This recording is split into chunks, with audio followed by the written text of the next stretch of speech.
Oui, donc Philippe Durandin parlait d'e-Brains, qui est une infrastructure européenne digitale, donc qui a pour objectif de réunir des données dans le domaine des neurosciences et de permettre de les utiliser par des outils de modélisation ou de simulation, notamment avec un objectif à court terme de pouvoir utiliser justement des outils d'IA pour pouvoir mieux comprendre à la fois le fonctionnement du cerveau et ses pathologies. Mais c'est pas du tout de ça dont je vais vous parler aujourd'hui. Oui. Euh, Donc oui, je, on peut y aller. Le sujet on y du va. jour. Moi, je suis chercheur d'abord et avant tout. J'ai été chercheur toute ma vie, enfin, même si je suis médecin et neurologue de formation. Et je suis un spécialiste de l'évolution du cerveau. Et donc, c'est précisément de ça dont je vais vous parler aujourd'hui, des choses que je connais quand même le mieux. Donc, de cette vision évolutionniste des bases neurales de la conscience et de comment, en fait, ce que ces dernières années, on analyse de cette émergence des fonctions cérébrales euh, permet peut-être d'éclairer certains des sujets qui ont été abordés ce matin. Je remercie d'ailleurs beaucoup Bertrand Thirion d'avoir posé la plupart des concepts que je vais aborder cet après-midi. Et puis également, d'ailleurs, Jean-François Mattei a aussi évoqué un certain nombre de sujets. Donc juste, voilà, une épigramme d'un écrivain que j'aime beaucoup, euh, donc Sebald, qui en substance dit que finalement, quand on cherche l'origine des choses, donc par exemple ici du cerveau, euh, on peut par l'observation découvrir des éléments très intéressants et il y a une part d'auto-organisation dans le fonctionnement cérébral qui probablement est important pour l'émergence de la conscience. Et c'est effectivement c'est une partie des sujets que je vais aborder cet après-midi. Voilà, je vous en prie, je vais, C'est bon. voilà. Je- voilà. Donc l'idée, c'était de parler de la conscience sous un angle évolutionniste et donc en particulier pour restreindre un petit peu le sujet, d'aborder les conditions d'émergence. Donc Bertrand ce matin a parlé plusieurs fois d'émergence, c'est-à-dire que c'est les conditions qui font que la somme des parties va devenir plus que ce qui était enfin, prévisible à partir des composants initiaux par exemple ici du système nerveux. Alors évidemment, la conscience, c'est un sujet plus que glissant, plus que difficile. Donc je peux déjà peut-être évacuer une première grosse difficulté. C'est aussi, c'est pas une paresse si vous voulez, mais c'est une nécessité en tout cas si je veux pouvoir faire ce que j'ai, enfin, ce que j'ai à vous faire cet après-midi. Si on considère que la conscience n'est et avant tout qu'une expérience personnelle et quasiment incompatible avec toute forme d'explication parce qu'on ne peut pas entièrement la communiquer à autrui, évidemment, du coup, parler de la conscience devient impossible. Donc, c'est pas le point de vue que je vais aborder, même si c'est un point de vue tout à fait défendable. Et puis l'autre chose, évidemment, qui est importante, c'est que il y a cette idée que le cerveau ne peut pas se comprendre lui-même et qu'à un moment donné, donc cette quête, même des bases neurales de la conscience, est insoluble. Néanmoins, on peut quand même tenter l'expérience en réduisant un peu le phénomène de conscience à des éléments plus faciles à définir. Et de toute façon, la conscience a toujours une double dimension, philosophique et scientifique. C'est extrêmement difficile de parler de la conscience sans une dimension soit philosophique, soit scientifique. En particulier, la dimension philosophique, ces dernières années, elle a été remise énormément sur le devant de la scène par la question de la nature humaine et de la place de l'homme dans la nature et de la place de l'homme parmi les autres espèces animales en particulier. Hein, donc, ce matin, ça a été aussi évoqué par Jean-François Mattei, hein, les différentes dimensions phénoménologiques, par exemple, métaphysiques, et la réalisation que de toute façon, l'être humain est d'abord et avant tout un être historique, bien sûr, et que connaître son histoire est indispensable si on veut comprendre ce qu'il est. Après, la dimension scientifique peut se simplifier en présentation de ce qu'on appelle aujourd'hui les processus cognitifs, donc qui comprennent tout un ensemble d'éléments. C'est aussi ce qui a été évoqué ce matin. Quand on veut essayer de comprendre un problème et qu'il est très compliqué, on essaye de le décomposer en différents éléments. Donc on peut considérer que dans la cognition, il y a par exemple la perception et la représentation, qui est évidemment pas la même chose, du monde, du temps, de l'espace, qui est très important, ce que nous faisons à chaque instant, la catégorisation. Vous savez que je suis un être humain de sexe masculin. Voilà. Après, je suis Philippe Vernier. Donc, mais on catégorise notre monde de façon rapide et efficace.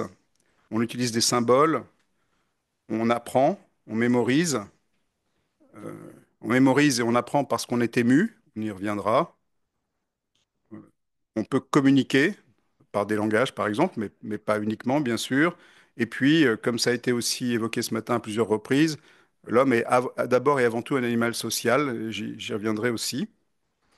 Euh, et donc, il y a d'autres paramètres hein, aussi à prendre en compte, comme le raisonnement causal, ça a été aussi dit ce matin, la conscience de soi et d'autrui, bien sûr, hein, qui est au cœur de ce phénomène de conscience, la métacognition, les cultures, leur évolution. Voilà. Donc, il y a aujourd'hui tout un faisceau d'indices qui laisse à penser que l'homme n'est pas le seul à posséder ces substrats neurobiologiques et que d'autres animaux que l'homme peuvent générer des consciences.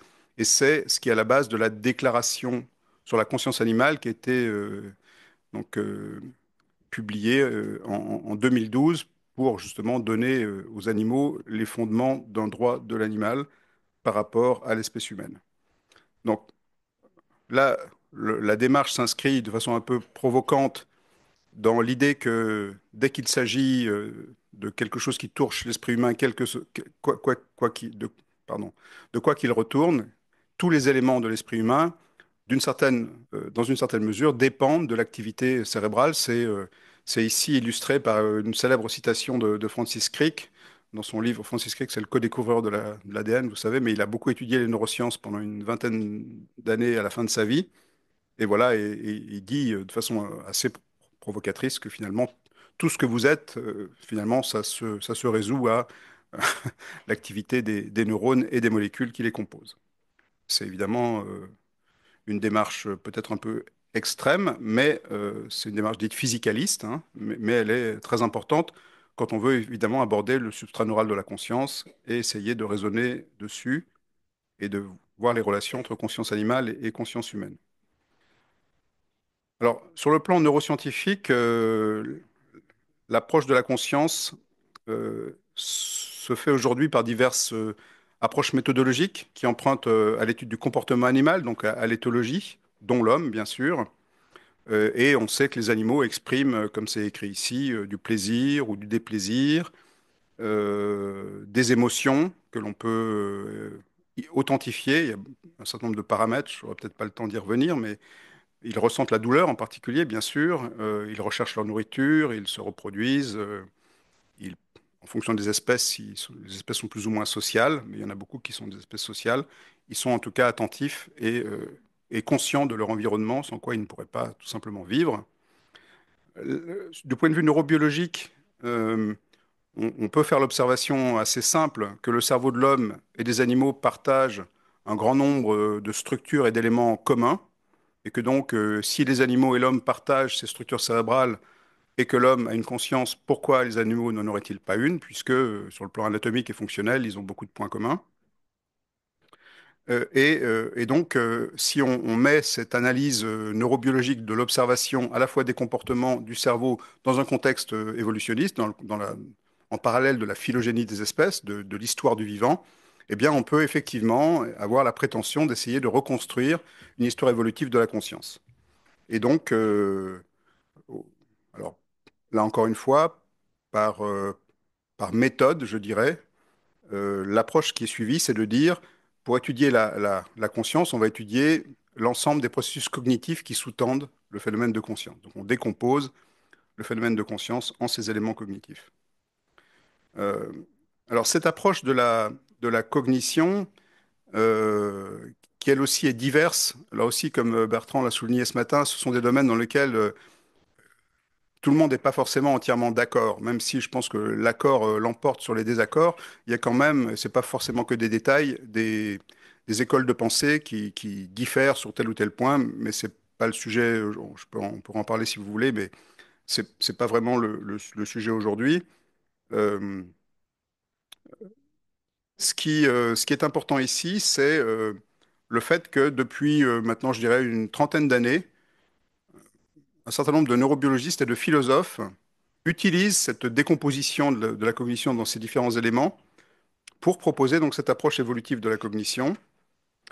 Euh, donc là, j'ai pas traduit les citations, veuillez m'en excuser, mais vous voyez que on peut prendre la cognition à un sens très large, qui en fait, qui serait l'idée que finalement la cognition, dans ses fondements les plus élémentaires, est commune non seulement à tous les êtres vivants, mais à toutes les cellules, enfin vraiment à tous les êtres vivants, à toutes les cellules.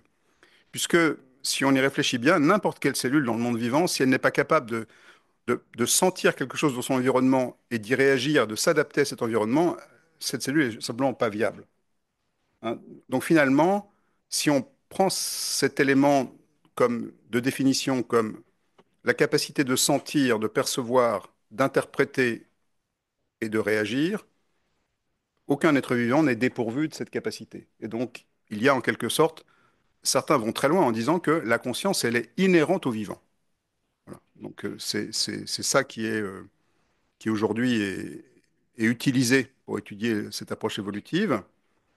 Après, on peut évidemment restreindre la conscience à des aspects qui sont plus élevés dans l'échelle de la hiérarchie cognitive, et notamment à la perception, à l'apprentissage, à la mémoire, à la prise de décision et à la conscience de soi et des autres, par exemple.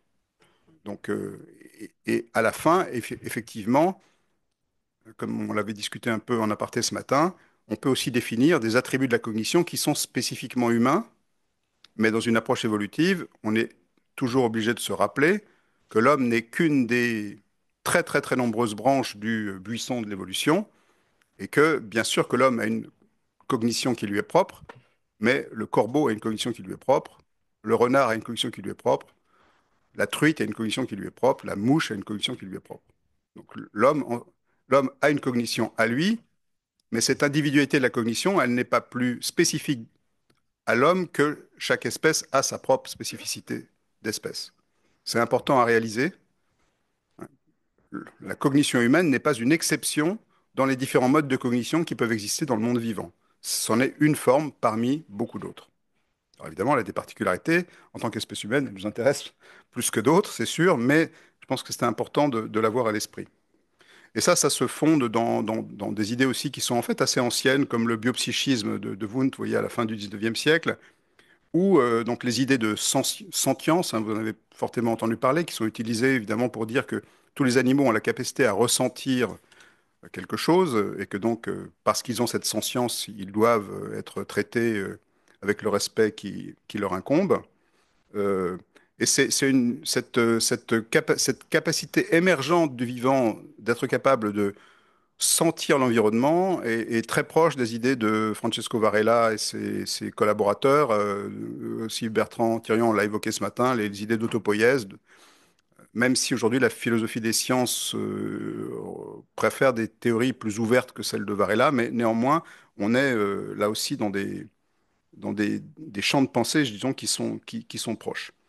Et donc, l'idée, c'est que finalement, tous les animaux ont cette conscience, il y a des formes de protoconscience partout, et donc on peut se poser à bon droit la question de l'émergence de la cognition et de ses conditions, et c'est ce que je vais essayer de faire maintenant avec vous. Et comment, du point de vue des neurosciences évolutives, on peut effectivement aborder cette question. Et pour ça, donc, c'est la question qu'on pose, c'est de se dire, est-ce qu'on peut définir les conditions et les mécanismes qui permettent l'émergence de ces capacités d'apprentissage, de ces capacités cognitives qui sont au cœur de ce qu'on appelle aussi parfois l'intelligence animale, ça a été dit ce matin, donc, également. Et c'était ce que un grand théoricien des neurosciences appelle le hard problem. Comment est-ce qu'on peut définir finalement ces conditions d'émergence de la conscience? Donc on peut essayer de le schématiser en trois grandes étapes. Alors, enfin, quand je dis ça, immédiatement, je me dis, tu as déjà fait une grosse bêtise en parlant d'étapes. Parce que ce que je vais vous dire, c'est comme si ça laissait à penser qu'au cours de l'évolution, on a franchi différents domaines de progrès vers la cognition, la cognition humaine étant en quelque sorte, je veux dire, le résultat le plus parfait et ultime de cette démarche.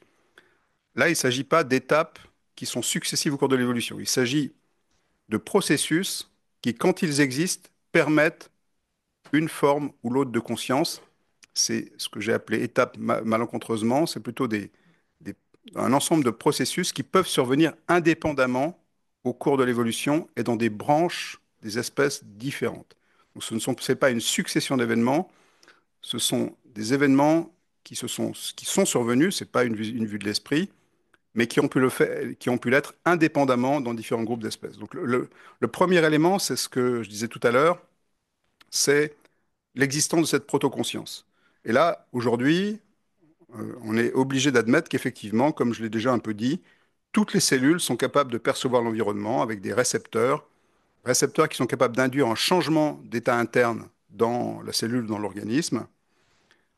Ce qui est extrêmement important, et ça a été aussi évoqué ce matin, mais c'est que les organismes vivants ont la capacité d'agir, donc de sentir et d'agir, et l'un sans l'autre est quasiment impossible là aussi. C'est quelque chose qui est vraiment très très puissant dans la définition du vivant. D'ailleurs, la notion d'animal, animal, c'est anima, c'est l'âme, hein, le souffle, mais c'est aussi qui bouge.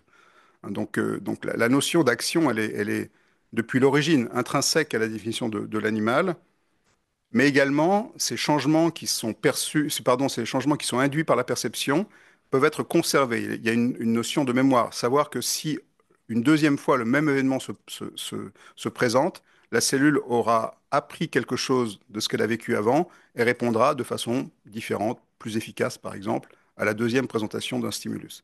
Donc il existe effectivement dans tous les êtres vivants cette capacité de perception et d'adaptation qui est associée à une capacité de se modifier et d'agir. Donc ça, c'est vraiment de la protocognition.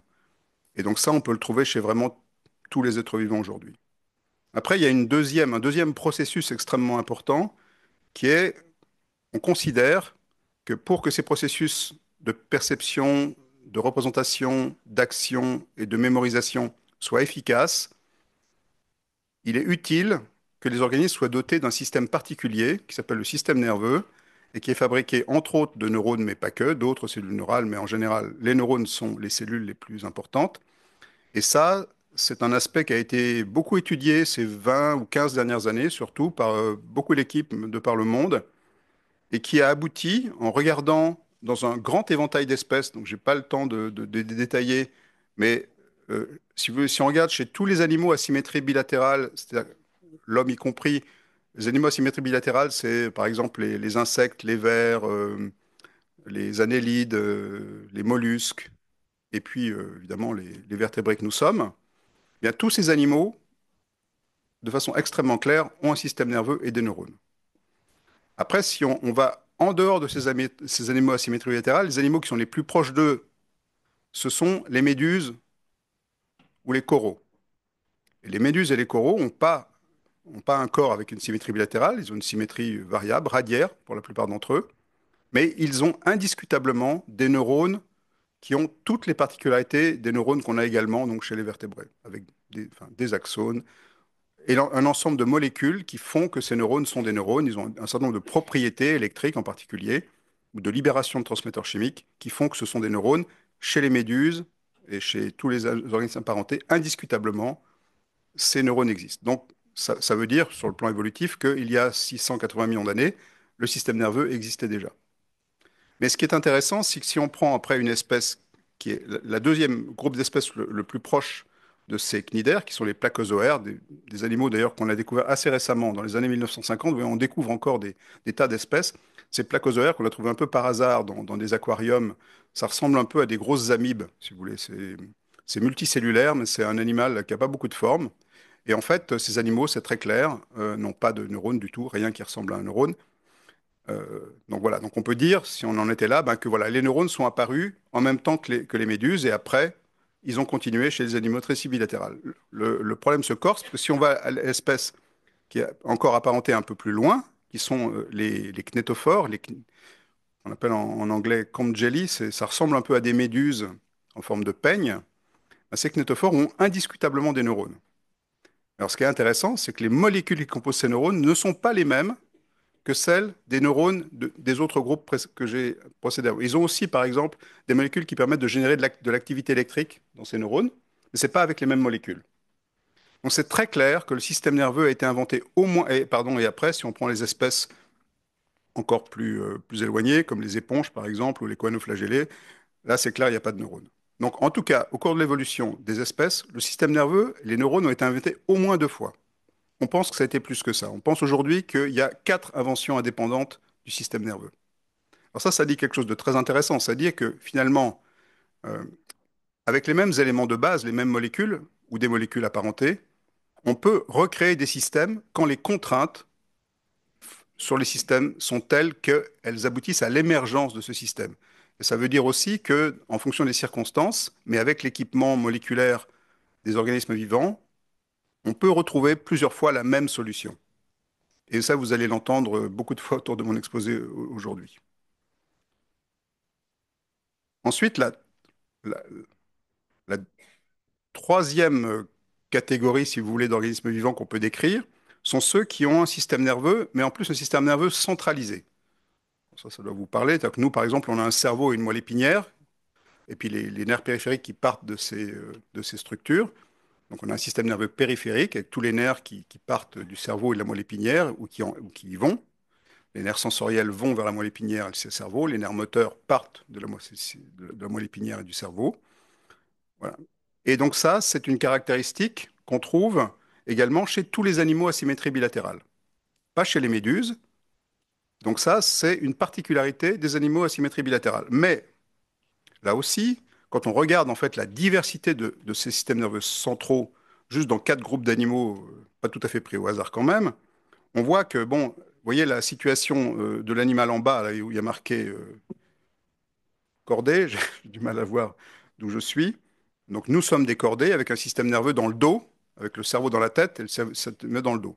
Chez les insectes, par exemple, chez les arthropodes, comme le système nerveux, il y a aussi un cerveau dans la tête, mais le système nerveux est ventral au lieu d'être dorsal. C'est ce que Étienne Geoffroy-Saint-Hilaire avait appelé l'inversion dorso-ventrale entre les non-vertébrés et les vertébrés. Alors, il avait fait une métaphore célèbre. Il a dit, si vous prenez un homard et que vous le mettez sur le dos, ça ressemble à un vertébré. Ça avait tellement pas plu à Cuvier qu'il s'est fait virer du Muséum d'histoire naturelle à l'époque. Il n'avait pas dit que ça comme grossièreté d'après Cuvier, Geoffroy Saint-Hilaire. Mais en tout cas, on sait aujourd'hui qu'il avait raison. Voilà, il y a une inversion de l'axe dorso-ventral entre ces groupes d'animaux. Mais vous voyez qu'il y a d'autres formes de système nerveux centralisé. Il y en a qui ont pas une seule corde, mais 4 cordes, 3 cordes, 8 cordes. C'est un peu comme des instruments de musique. Il y a beaucoup de façons de jouer le système nerveux central en réalité.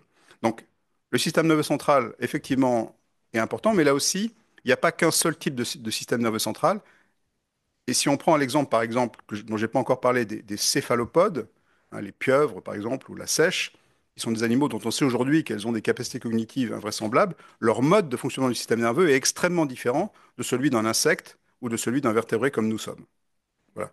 Mais ce système nerveux semble indispensable à une propriété vraiment très importante pour l'émergence de la conscience et des fonctions cognitives, qui est la capacité de conditionnement opérant du comportement. C'est la très célèbre expérience de Pavlov, que on connaît tous, hein, qui fait que si, par exemple, ici, dans l'expérience de Pavlov, on montre à un chien, on fait entendre à un chien une cloche, et qu'après la cloche, on lui donne à manger, si on a fait ça plusieurs fois, quand on lui présentera seulement la cloche, eh bien, il va anticiper le fait qu'il va manger, il va commencer à saliver, il va avoir les comportements en anticipation de ce qui survient.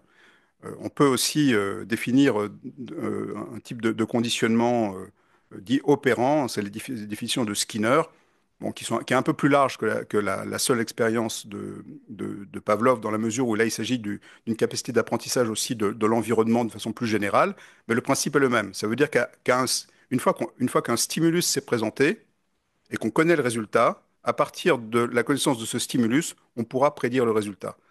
C'est une première forme, si vous voulez, de conscience élaborée, où cette fois-ci, on peut prédire, en fonction de ce qu'on vit, ce qui va survenir.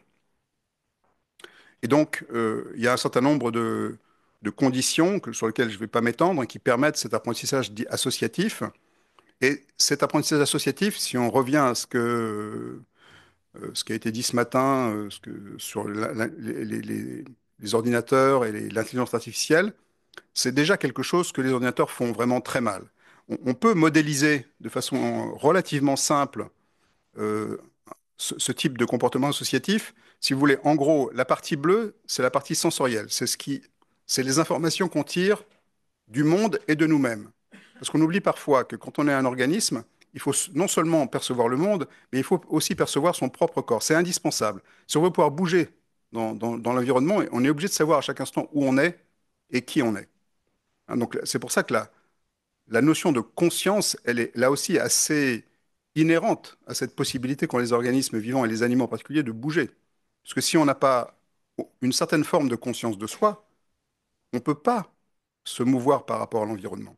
Hein, et la manière dont ceci se passe, c'est que ouais, les éléments bleus ici, qui reçoivent des informations du monde extérieur en gris en bas, peuvent intégrer ces informations avec la capacité de bouger, mais ce qui va permettre d'apprendre qu'à cet événement, le comportement qui va en dépendre va être un comportement adapté, c'est parce qu'on a un système en rouge ici qui, à chaque instant, va dire, à partir du signal que vous avez reçu, est-ce que le résultat qui survient est celui que vous attendiez ou pas?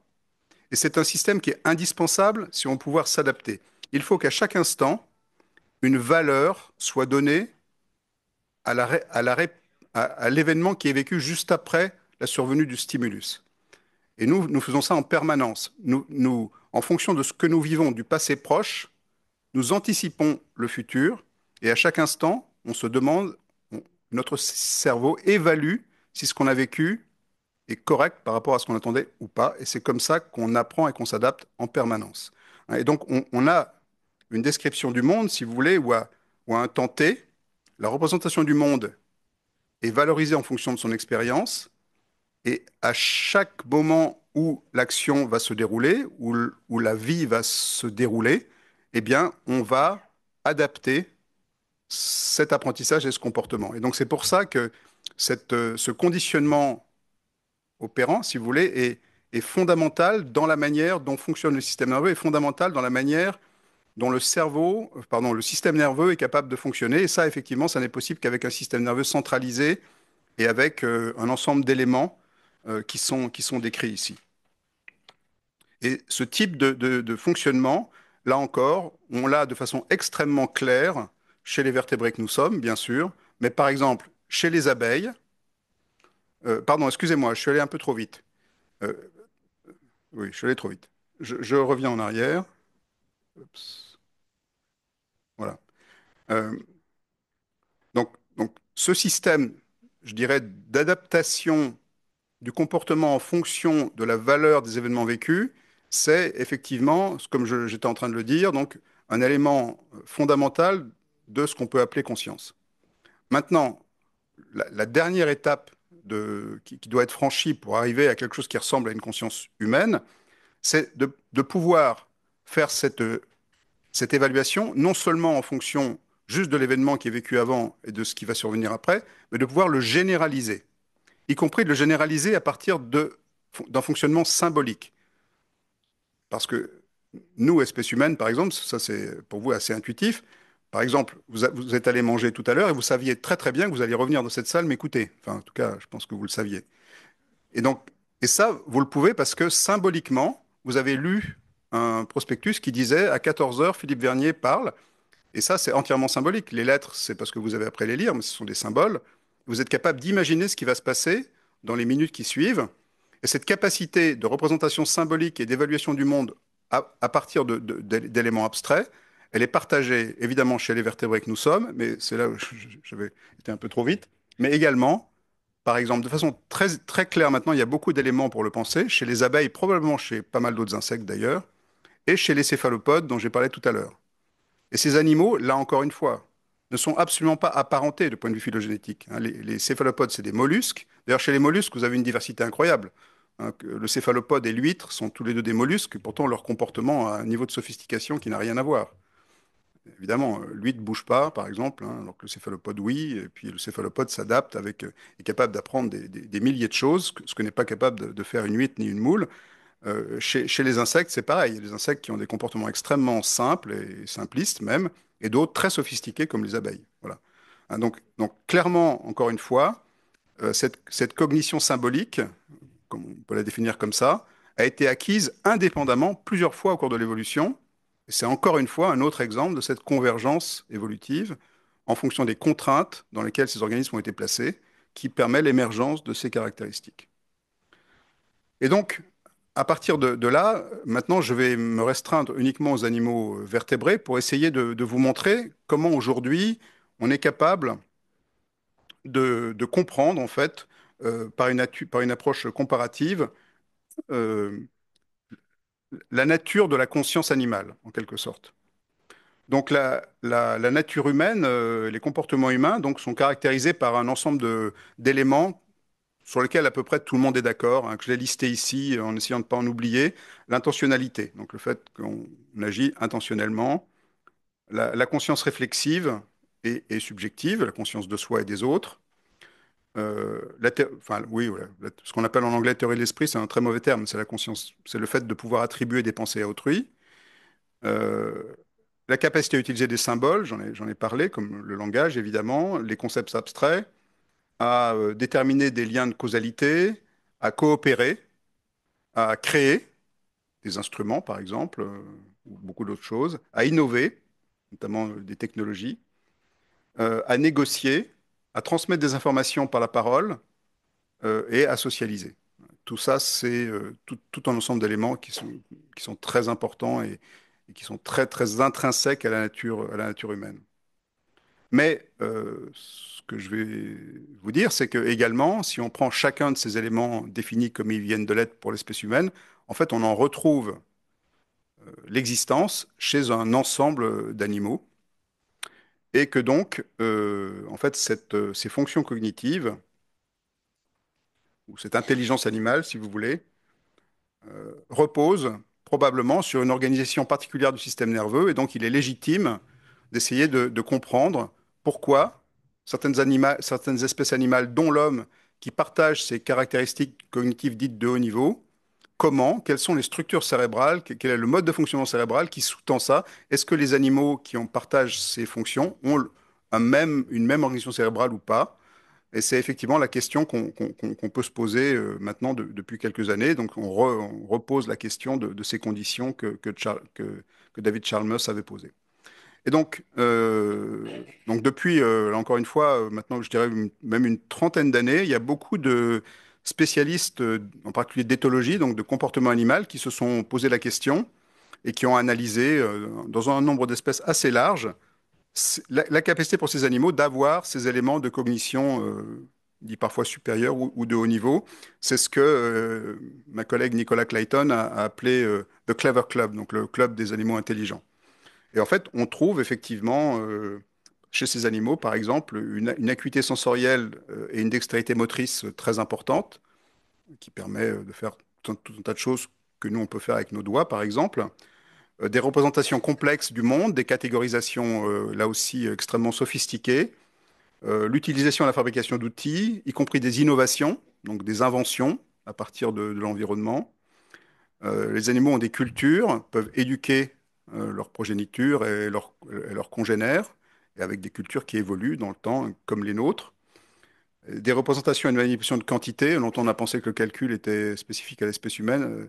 En fait, quand on y réfléchit, aucune espèce un peu sophistiquée ne peut vivre sans numérisation. Si on n'est pas capable de faire la différence entre beaucoup et pas beaucoup, entre 4 et 5, ça rend la vie plus difficile, en réalité. C'est pas si étonnant que ça que la numérisation soit très très largement partagée dans les espèces animales. Ce qu'on appelle le voyage mental dans le temps, la capacité à savoir ce qui s'est passé il y a longtemps et à pouvoir prévoir dans une certaine mesure l'avenir, l'intentionnalité, l'imitation, le jeu, la reconnaissance de soi dans le miroir, hein, qui est un des critères qui est utilisé pour dire que l'animal est capable de faire la différence entre lui et les autres. Et puis évidemment la socialisation, y compris l'existence de hiérarchie et de tout ce que comporte l'existence de vie en société. Et donc, donc l'exemple que je vais prendre pour vous montrer comment on peut étudier ces caractéristiques, je prends un exemple relativement simple qui est celui de l'utilisation d'outils. Donc aujourd'hui, c'est très très bien prouvé que, par exemple, chez les primates non humains, au moins les chimpanzés, de façon non ambiguë, parce que c'est compliqué à analyser, parce que un animal, de temps en temps, on peut utiliser un bâton, mais c'est pas forcément intentionnel et c'est pas forcément un outil. Donc, au moins les chimpanzés, de façon absolument certaine, probablement les orang-outans, sont capables d'utiliser des outils, y compris le fait de, par exemple, de fabriquer un bâton qui aura la forme appropriée pour, par exemple, ici, chercher des insectes sous l'écorce de l'arbre. Alors, l'exemple aussi que vous connaissez tous, c'est celui des corbeaux, notamment les corbeaux de Nouvelle-Calédonie, qui ont été beaucoup étudiés. Alors là, c'est les champions du monde de l'industrie, à part l'espèce humaine. On a catégorisé plus de 400 outils différents chez ces corbeaux, avec toutes sortes de matériaux, y compris des matériaux artificiels, du métal, du plastique, du papier, et avec beaucoup d'instruments différents, des hameçons, des peignes. Enfin, c'est tout à fait extraordinaire. Et puis, c'est moins connu également certaines espèces de poissons qui, par exemple, utilisent des cailloux pour casser des coquillages ou qui choisissent certaines formes de cailloux pour pouvoir briser des choses ou faire des choses différentes, ou aussi construire des nids, etc., etc.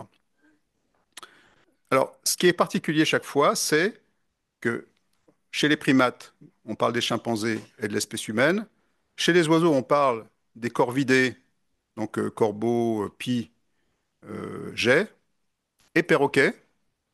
Chez les poissons, on parle de quelques espèces de labres des récifs coralliens australiens ou de deux ou trois espèces de poissons des grands lacs africains. Donc, ce qui est particulier chaque fois, c'est que ce ne sont pas tous les poissons, ce ne sont pas tous les oiseaux, ce ne sont pas tous les primates ou tous les vertébrés. C'est chaque fois quelques espèces qui ont acquis, au cours de l'évolution, la capacité à utiliser des outils. Donc, si on regarde ici sur un arbre, si vous voulez, des vertébrés, quelles sont les espèces qui utilisent des outils de façon prouvée? Donc, il y a quelques espèces de poissons cartilagineux, donc des raies en l'occurrence. Il y a les poissons à nageoires rayonnées, il y a les oiseaux et il y a les mammifères, et c'est tout. Et chaque fois, ce ne sont que quelques espèces. Donc là, on voit bien très clairement que cette capacité d'utiliser des outils ou d'en fabriquer est là aussi une capacité convergente de l'évolution. Ce ne sont que quelques espèces qui, sous la contrainte d'éléments qui sont difficiles à analyser, mais je peux en mentionner au moins un tout de suite. Toutes ces espèces qui utilisent des outils et qui ont des capacités cognitives, je dirais, très, très, très, très développées, sont des espèces sociales. Donc, il y a une très bonne corrélation entre le niveau de socialité des animaux et leur capacité cognitive. Évidemment, vivre en société, il faut comprendre les autres, et donc il faut effectivement une théorie de l'esprit et une conscience de l'autre.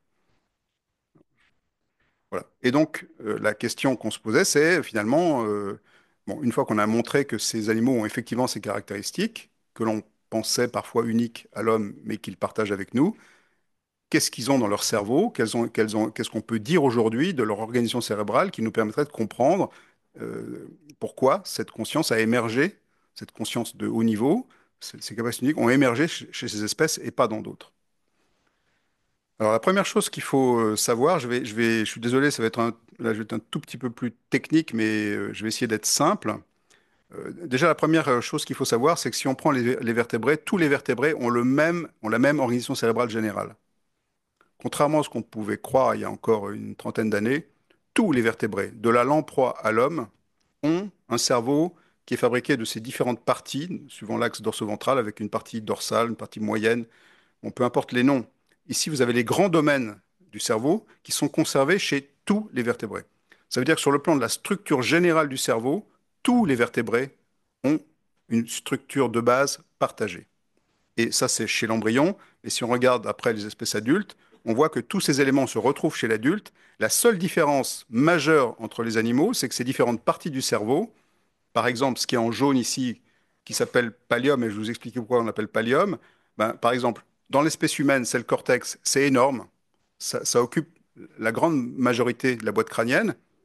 Chez certains poissons, ça va être tout petit. Mais ça ne veut pas dire que ça n'existe pas. Voilà. Chez les oiseaux, ça existe aussi. Chez les grenouilles, ça existe aussi. Avec, c'est la taille qui change principalement. Mais la structure, elle existe. Alors pourquoi est-ce qu'on l'appelle pallium de façon générique et pas cortex? Parce que cortex, ça veut dire qui est fabriqué de couches de cellules superposées. Notre cortex est fait pour l'essentiel du cortex, de 6 couches de cellules superposées.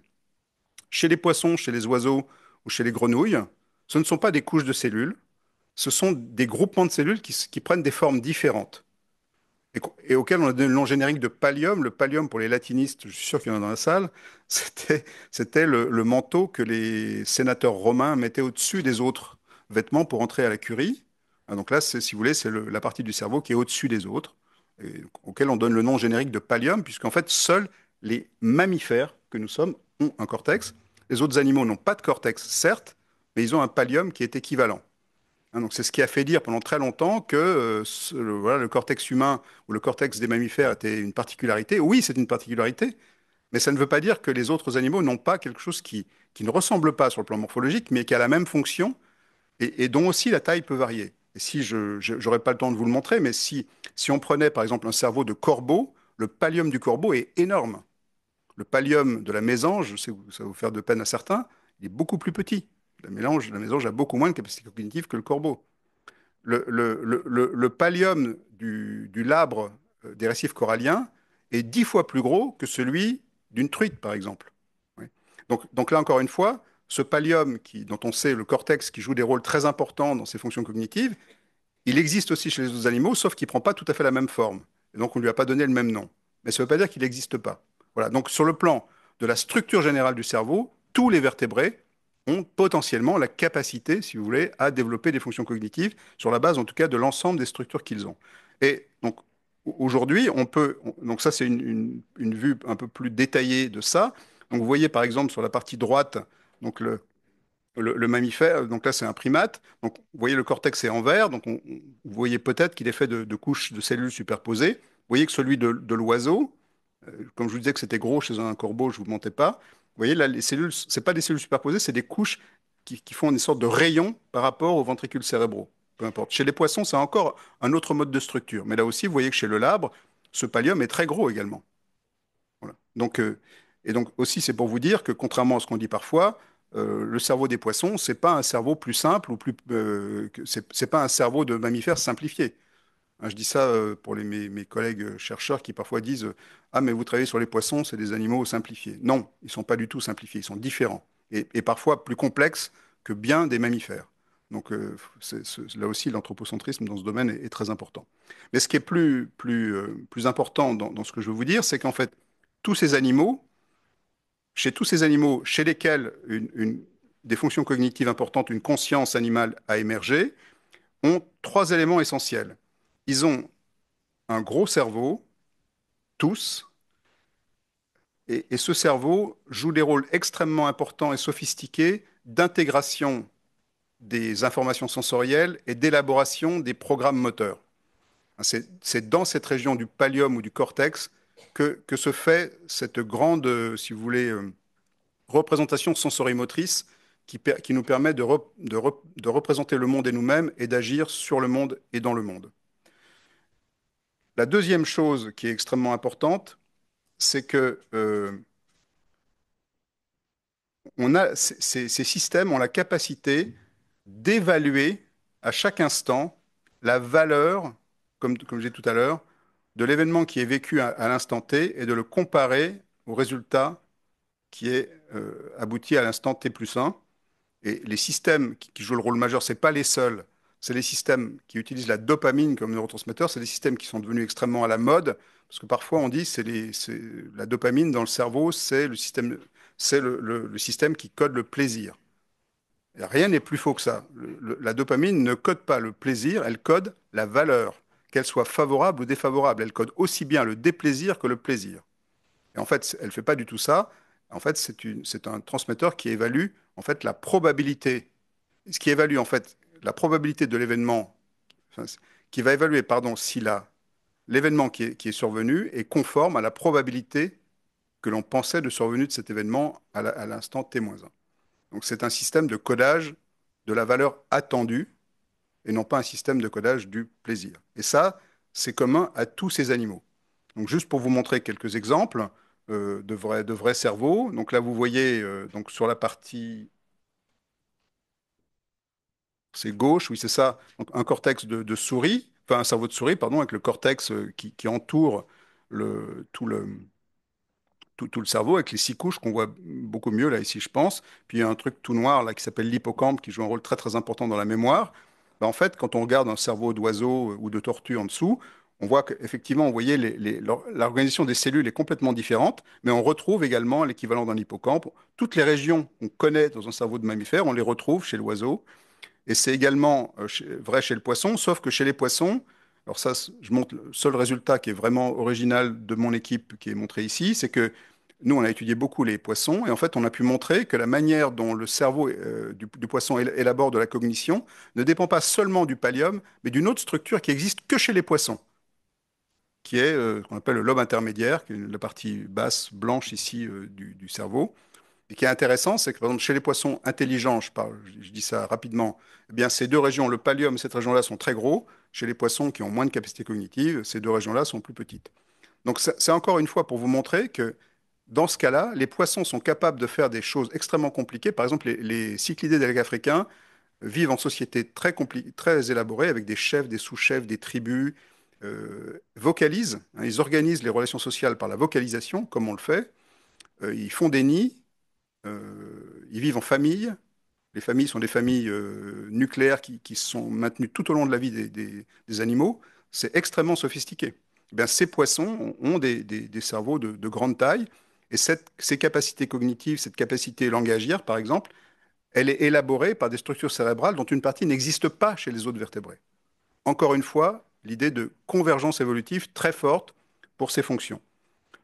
Simplement, par exemple, ce qui a été montré chez les oiseaux par rapport aux mammifères, c'est que si on regarde les connexions entre neurones, les neurones verts, bleus et rouges ici, ben en fait, ça, c'est la situation des mammifères entre les neurones verts, qui sont les neurones sensoriels, ceux qui sentent l'environnement, et les neurones rouges qui vont commander sur le plan moteur, et puis les neurones en bleu qui font du traitement de l'information entre les deux, bien en fait, la manière dont ces neurones se connectent, quand on regarde les neurones équivalents chez les oiseaux, le type de connexion est exactement le même. Donc, c'est pas parce qu'ils n'ont pas un cortex qu'ils n'ont pas en fait une manière de se connecter qui est exactement identique. Voilà. Et puis, pour finir, si on regarde la manière dont est codée l'incertitude, en fait, ça dépend de ces systèmes à dopamine. Et encore là, une fois, ces systèmes-là sont conservés chez tous les vertébrés. Je ne sais pas si j'ai le temps de dire 2 minutes sur la manière dont ça fonctionne. C'est juste pour vous montrer que c'est bien un codage de la valeur. Si vous regardez la trace en haut, c'est les travaux très célèbres d'un collègue anglais, suisse, pardon, mais qui travaille en Angleterre, Wolfram Schultz.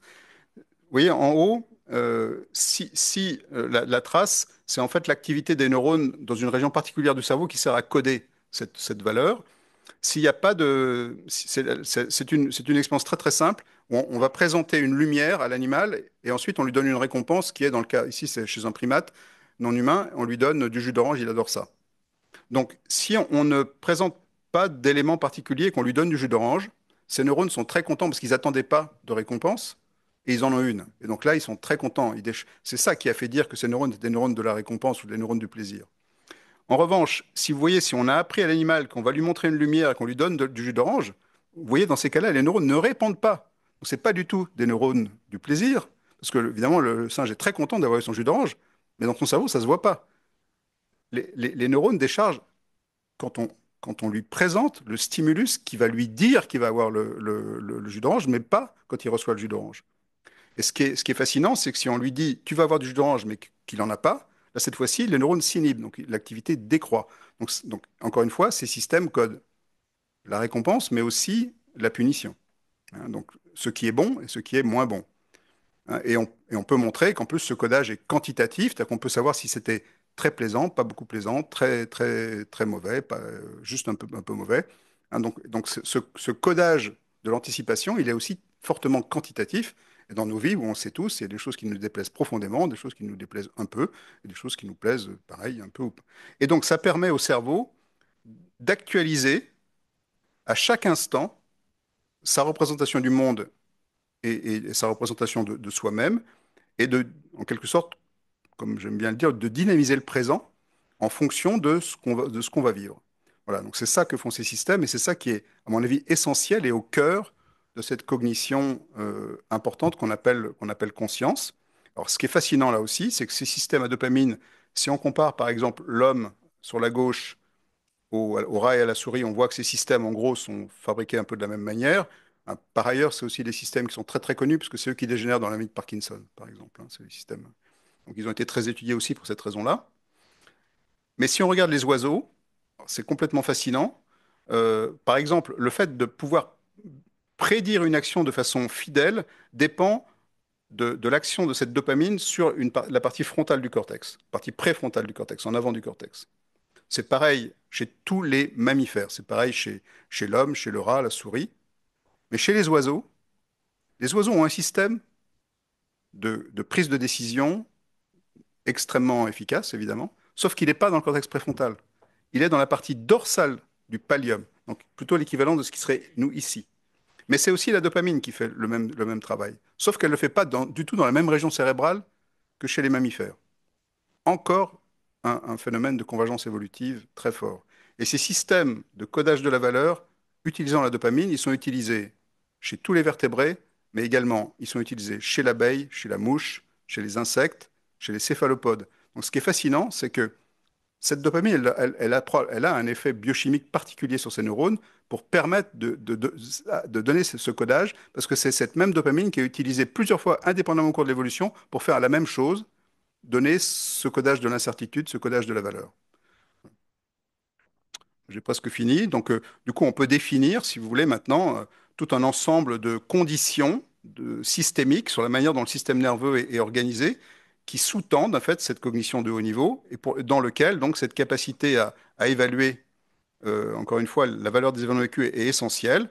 À partir de là, donc, plusieurs collègues, Bertrand reconnaîtra peut-être le célèbre Global Workspace, qui est un des modèles les, enfin, les plus fameux, en tout cas, de mode global de fonctionnement cérébral, ben, en fait, ce même type de modélisation du fonctionnement général du cerveau, aujourd'hui, on peut l'appliquer, par exemple, au poisson, en tenant compte des particularités anatomiques du poisson, et on voit que les principes qui sont figurés sur la droite, sur la manière dont fonctionne cet apprentissage associatif, par exemple, et l'émergence d'une conscience, en fait, est également tout à fait possible chez le poisson ou chez l'oiseau, simplement avec des systèmes qui sont anatomiquement un peu différents, ou parfois très différents, de ceux des mammifères, hein. Et on peut même après modéliser des modèles de conscience. Voilà. Mais je vais conclure en vous disant que donc finalement, une fonction similaire, ici la conscience, ou une certaine forme de conscience comme j'ai défini au départ, hein, je ne prétends pas du tout évidemment évacuer la difficulté de la définition de ce concept, peut dépendre d'une organisation anatomique et de réseaux qui sont assez différents dans les groupes d'espèces. C'est quelque chose qui est survenu clairement plusieurs fois au cours de l'évolution. Les systèmes de codage de la valeur et de l'incertitude sont absolument indispensables à l'adaptabilité des espèces à leur milieu. C'est ce qui sous-tend ces fonctions cognitives de haut niveau. Et ils dépendent là aussi de systèmes fonctionnellement semblables, mais aussi anatomiquement différents. Et finalement, ce qu'on voit dans tout ce que je vous ai dit, c'est que la manière dont fonctionne le système nerveux pour obtenir des fonctions semblables dépend plutôt de principes qui sont conservés plutôt que d'anatomie conservée. Enfin, pour moi, qui fait de l'évolution depuis enfin, 40 ans maintenant, et qui est vécu avec l'idée qu'au début, si les espèces avaient des fonctions semblables, c'est qu'elles avaient forcément des structures semblables, pour moi, ça a été un grand choc. Hein, j'ai dû m'adapter à cette évidence, mais c'est aujourd'hui quelque chose qui est très important, et finalement, si vous voulez, je pense que c'est vraiment important d'avoir à l'esprit que, comme d'ailleurs Bertrand le disait un peu ce matin, on sait finalement assez peu de choses de la fonction, de la manière dont fonctionne le système nerveux d'un très très grand nombre d'espèces. Et je pense qu'aujourd'hui, avec les moyens techniques qu'on a, on pourrait aller beaucoup beaucoup plus loin que ce qui a été fait jusqu'à présent pour essayer de comprendre finalement, non pas en quoi les animaux sont différents les uns des autres, mais comment et quels principes sont utilisés pour sous-tendre les mêmes fonctions, y compris donc cette intelligence, alors cette fois-ci pas artificielle mais animale. C'est peut-être aussi des éléments intéressants pour éclairer ce que les intervenants du matin ont dit. Et donc juste pour finir, c'est pour vous dire que c'est aussi des idées qui sont partagées par beaucoup. C'est une collègue que j'apprécie beaucoup, Barbara Finlay, une collègue américaine qui explique que les fonctions cérébrales, c'est très loin d'être que de la computation et que effectivement ces systèmes de codage de la valeur dont je parlais sont extrêmement importants, profondément adaptables, et c'est sans doute ça qui manque un peu aux intelligences artificielles d'aujourd'hui. Voilà, je m'arrête ici.